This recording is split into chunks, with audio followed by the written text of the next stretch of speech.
Assalamualaikum warahmatullahi wabarakatuh. Kami dari kelompok 13 PAPB 2018, mata kuliah Ilmu Komunikasi, akan menjelaskan tentang upacara ngaben. Nama saya Dinda Putri Larasati dan saya bersama dua orang teman saya, Putri Nabila dan Azara Dinaira Nataya. Ngaben merupakan salah satu upacara adat yang dilakukan oleh umat Hindu yang berada di Bali, yang tergolong upacara Pitrayatna atau upacara yang ditunjukkan kepada leluhur. Jadi ngaben ini memiliki beberapa pengertian, yaitu yang pertama, ngaben secara etimologis berasal dari kata api yang mendapat awalan nga dan akhiran an, sehingga menjadi ngapian, yang disandingkan menjadi ngapen, yang lama-kelamaan terjadi pergeseran kata menjadi ngaben. Upacara ngaben selalu melibatkan api. Api yang digunakan ada dua, yaitu berupa api konkret atau api sebenarnya dan api abstrak atau api yang berasal dari puja mantra pendeta yang memimpin upacara. Versi lain dari ngaben mengatakan bahwa ngaben berasal dari kata beya yang artinya bekal, sehingga ngaben juga berarti upacara memberi bekal kepada leluhur untuk perjalanannya ke Sunya Loka. Yang terakhir, versi lain dari ngaben berasal dari kata ngeabuin, disandingkan menjadi ngaben, merupakan upacara pengembalian unsur tubuh kepada unsur alam. Jadi pengertian ngaben adalah upacara penyucian atma roh, fase pertama sebagai kewajiban suci umat Hindu Bali terhadap leluhurnya dengan melakukan prosesi pembakaran jenazah. Selanjutnya saya akan menjelaskan tentang sejarah ngaben. Upacara ngaben itu sendiri diadopsi dari sastra dalam keyakinan umat Hindu di India bahwa untuk mempercepat proses pengembalian badan kasar ke unsur Panca Mahabhuta, maka dilakukanlah upacara ngaben atau kremasi. Upacara kremasi ini sudah berlangsung sejak zaman Bharatayuda di India sekitar tahun 400 sebelum Masehi. Sejak pengaruh agama Hindu masuk ke Bali tahun 768 atau sekitar abad ke-8, maka dengan adanya beragam budaya di Bali, sejak saat itulah upacara ngaben di Bali mulai dilakukan. Selanjutnya, saya akan menjelaskan mengenai bentuk-bentuk ngaben.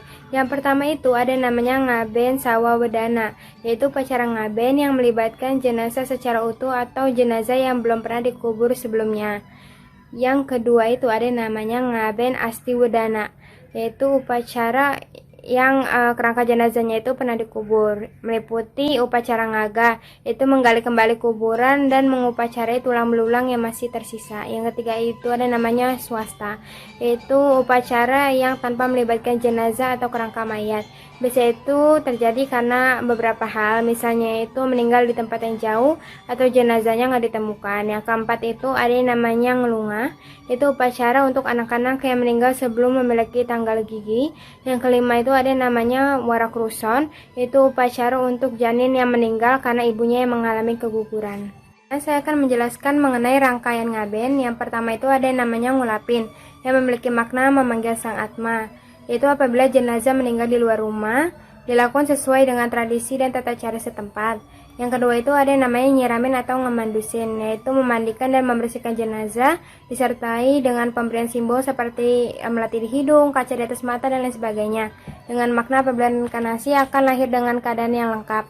Yang ketiga itu ada yang namanya kajum kejang, yaitu kertas putih ditulis dengan aksara oleh tetua atau pemangku setempat. Itu memiliki makna agar kerabat dan keluarga melepas kepergian mendiang. Yang keempat itu ada ngaskara, yaitu penyucian roh mendiang, agar roh dapat bersatu dengan Tuhan dan bisa membimbing kerabat yang masih ada di dunia. Yang kelima itu ada mamaras. Mamaras itu apabila mendiang sudah memiliki cucu. Nah, cucu tersebut yang akan menuntun jalan mendiang melalui doa dan karma baiknya. Yang keenam itu namanya papegaran, yaitu memutus hubungan dunia dan cinta dari para kerabat dan keluarga mendiang agar tidak menghalangi jalan roh menuju Tuhannya. Dengan menaruh sesajen disusun di lesung batu di atas dua batang pohon seperti gawang yang diikatkan benang di kedua sisinya. Nanti benang tersebut diterobos oleh kerabat juga keluarga mendiang yang menandakan bahwa mereka memang sudah mengikhlaskan kepergian dari mendiang tersebut. Rangkaian selanjutnya adalah pakiriman ngutang. Rangkaian ini setelah ada upacara papagetan. Nah, maksudnya ini adalah pakiriman ke kuburan setempat. Jenazah beserta kajangnya dinaikkan ke atas bade atau wadah. Selanjutnya ada ngeseng. Ngeseng yang merupakan upacara pembakaran jenazah. Jenazah dibaringkan disertai sesaji dan banten. Selanjutnya ada ngahyut. Ngahyut merupakan ritual menghanyutkan segala kotoran-kotoran yang masih tertinggal. Nah, rangkaian terakhir adalah maklut, dilaksanakan 12 hari setelah upacara pembakaran jenazah. Nah, selanjutnya ada tujuan upacara ngaben. Yang pertama, dengan membakar jenazah itu memiliki tujuan untuk melepaskan sang arma atau roh dari belenggu keduniawian. Yang kedua, membakar jenazah juga suatu rangkaian upacara untuk mengembalikan segala unsur panca mahabhuta.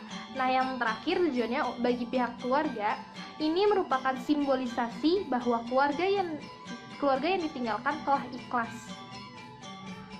Nah, selanjutnya ada makna dari upacara ngaben. Untuk masyarakat Bali, ini merupakan sebuah momen bahagia. Maka dari itu, upacara ngaben ini selalu saja disambut dengan penuh sukacita tanpa adanya tangis kesedihan. Nah, selanjutnya ada waktu pelaksanaannya. Upacara ngaben ini biasanya didiskusikan terlebih dahulu dengan para tetua adat. Namun, biasanya ngaben ini dilakukan selama 3 hari.